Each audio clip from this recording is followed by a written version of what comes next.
how to sign up for Amazon Flex. Hello everyone, welcome to our channel. Let's see how we can do it. So for this, just simply open up the official website of Amazon Flex, and over here you can get the option of download the application in order to get started.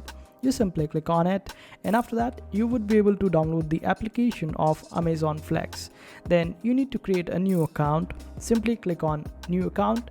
Then you need to provide your postcode, and after that you need to select the days when you want to deliver the products, and after that you also need to select the timing when you are available in order to deliver these packages.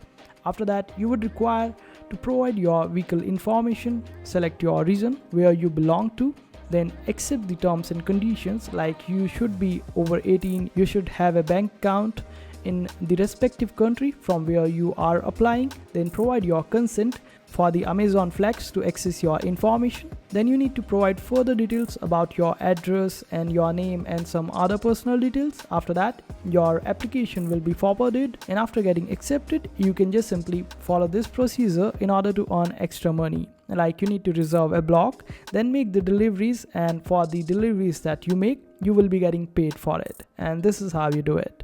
I hope this video was helpful. Make sure to hit that like button and also subscribe to our channel for more helpful videos.